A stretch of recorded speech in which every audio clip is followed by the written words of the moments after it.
నిన్న జరిగినటువంటి సంఘటనలో నల్లజర్ల టోల్గేట్ దగ్గర ఒక వ్యక్తి సీఎంఓ ఆఫీస్ స్టిక్కర్ వేసుకున్న కారులో వచ్చి అక్కడ కొంత హల్చల్ చేయటం జరిగింది. దాన్ని వీడియో తీస్తున్నటువంటి ఒక మీడియా ప్రతినిధి మీద కూడా దాడి చేయటం జరిగింది.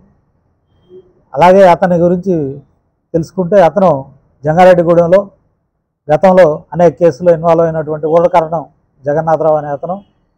ఇక్కడ జంగారెడ్డిగూడెం పోలీస్ స్టేషన్లో అతనిపై రౌడీ షీట్ కూడా ఉన్నది.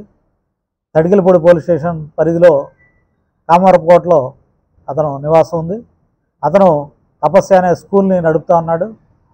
ఆ స్కూల్ నడిపే భాగంలో అక్కడ ఉన్నటువంటి వేరే స్కూల్ యజమాని అయినటువంటి దాసు అనే అతనితోటి విభేదాలు రాగా అతన్ని కొంత బెదిరించడం, అతని మీద కొంత డబ్బులు డిమాండ్ చేసి లేదంటే స్కూల్ని రెప్యుటేషన్ని డ్యామేజ్ చేస్తామనే విధంగా అతన్ని థ్రెట్ చేసి డబ్బులు డిమాండ్ చేయడం జరిగింది. ఇతను సీఎం ఆఫీస్లో పనిచేస్తాననే పేరు మీద ఈ బెదిరింపులు చేయడం జరుగుతూ ఉంది.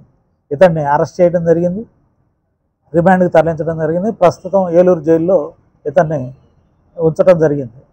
ఈ విధంగా ఎవరైనా సరే ప్రభుత్వ అధికారుల పేరు మీద కానీ లేదా ప్రభుత్వం యొక్క స్టిక్కర్లు వేసుకొని కానీ లేదా సైరన్లు వాడి కానీ ఎవరైనా సరే అక్రమాలకు కానీ అన్యాయాలకు కానీ పాల్పడితే వారి మీద కఠినమైన చర్యలు తీసుకోబడతాయి.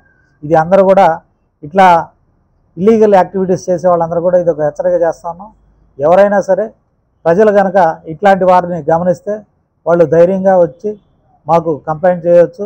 వారి యొక్క వివరాలు గోప్యంగా ఉంచడం జరుగుతుంది. ఇలాంటి అక్రమార్కుల మీద కఠిన చర్యలు తీసుకోవడం జరుగుతుంది. Thank you.